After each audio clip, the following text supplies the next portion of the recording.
जय माता दी दोस्तों। वर्ल्ड बेस्ट मैजिक में आपका हार्दिक स्वागत है। कैसे हैं आप सब?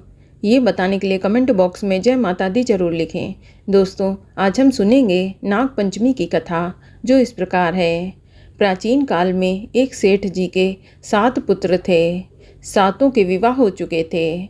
सबसे छोटे पुत्र की पत्नी श्रेष्ठ चरित्र की विदुषी और सुशील थी, परंतु उसके भाई नहीं था। एक दिन बड़ी बहू ने घर लीपने को पीली मिट्टी लाने के लिए सभी बहुओं को साथ चलने को कहा, तो सभी धलिया और खुरपी लेकर मिट्टी खोदने लगीं। तभी वहाँ एक सर्प निकला, जिसे बड़ी बहू खुरपी से मारने लगी। यह देखकर छोटी बहू ने उसे रोकते हुए कहा, मत मारो इसे, ये बेचारा निरपराध है। ये सुनकर बड़ी बहू ने उसे नहीं मारा। तब सर्प एक ओर जाकर बैठा। तब छोटी बहू ने उससे कहा, हम अभी लौट कर आती हैं, तुम यहाँ से जाना मत। ये कहकर वह सबके साथ मिट्टी लेकर घर चली गई और वहाँ काम काज में फंसकर सर्प से जो वादा किया था उसे भूल गई। उसे दूसरे दिन वह बात याद आ गई। सबको साथ लेकर जब वहाँ पहुँची और सर्प को उसी स्थान पर बैठा देखकर बोली, सर्प भैया नमस्कार। सर्प ने कहा, तू भैया कह चुकी है, इसीलिए तुझे छोड़ देता हूँ, नहीं तो झूठी बात कहने के कारण तुझे अभी डस लेता। वह बोली, भैया मुझसे भूल हो गई, उसकी क्षमा मांगती हूँ। तब सर्प बोला, अच्छा तू आज से मेरी बहन हुई और मैं तेरा भाई हुआ, तुझे जो मांगना हो मांग ले। वह बोली, भैया मेरा कोई नहीं है, अच्छा हुआ जो तू मेरा भाई बन गया।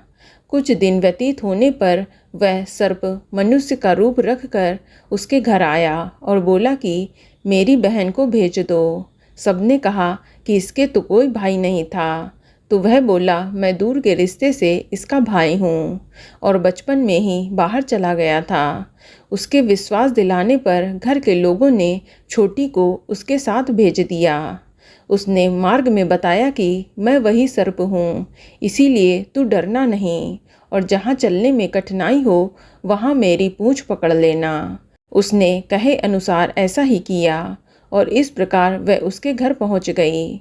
वहाँ के धन ऐश्वर्य को देखकर वह चकित हो गई।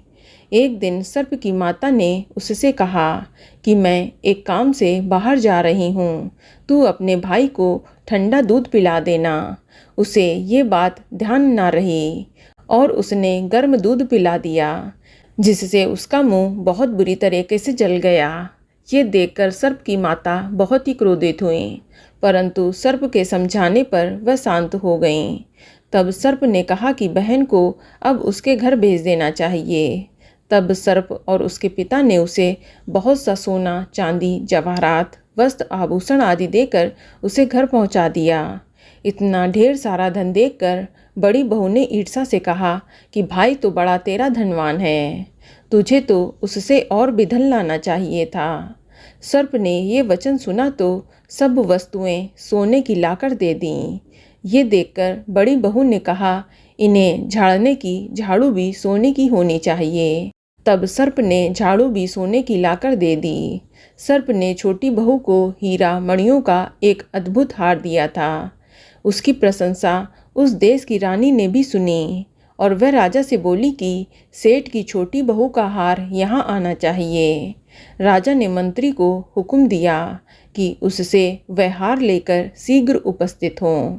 मंत्री ने सेठ जी से जाकर कहा कि महारानी जी छोटी बहू का हार पहनेंगी, वह उससे लेकर मुझे दे दो।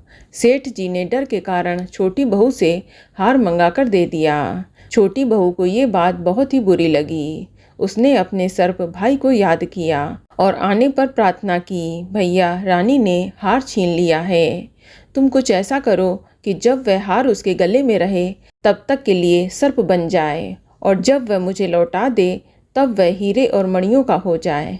सर्प ने ठीक वैसा ही किया। जैसे ही रानी ने हार पहना वैसे ही वह सर्प का बन गया। यह देखकर रानी चीख पड़ी और रोने लगी।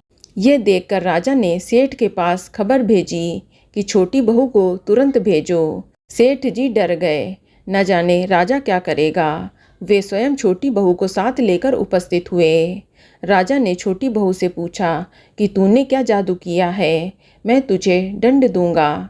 छोटी बहू बोली, राजन धृष्टता क्षमा कीजिए, ये हार ही ऐसा है कि जब वह मेरे गले में होगा तब हीरे और मणियों का रहता है और दूसरे के गले में सर्प बन जाता है। ये सुनकर राजा ने वह सर्प बना हार उसे देकर कहा, अभी पहनकर दिखाओ। छोटी बहू ने जैसे ही उसे पहना वैसे ही हीरों और मणियों का हो गया। ये देखकर राजा को उसकी बात पर विश्वास हो गया और उसने प्रसन्न होकर उसे बहुत सी मुद्राएं भी पुरस्कार में दे दीं। छोटी बहू हार सहित अपने घर लौट आई। उसके धन को देखकर बड़ी बहू ने ईर्ष्या के कारण उसके पति को सिखाया कि छोटी बहू के पास कहीं से धन आया है। ये सुनकर उसके पति ने अपनी पत्नी को बुलाकर कहा, ठीक ठीक बता कि ये धन तुझे कौन देता है। तब वह सर्प को याद करने लगी। तब उसी समय सर्प ने प्रकट होकर कहा, यदि मेरी धर्म बहन के आचरण पर कोई भी संदेह प्रकट करेगा तो मैं उसे खा लूँगा। ये सुनकर छोटी बहू का पति प्रसन्न हुआ और उसने सर्प देवता का बड़ा सत्कार किया। उसी दिन से नाग पंचमी का त्यौहार मनाया जाता है और स्त्रियां सर्प को भाई मानकर नाग पंचमी के दिन पूजा करती हैं। तो बोलो नाग देवता की जय।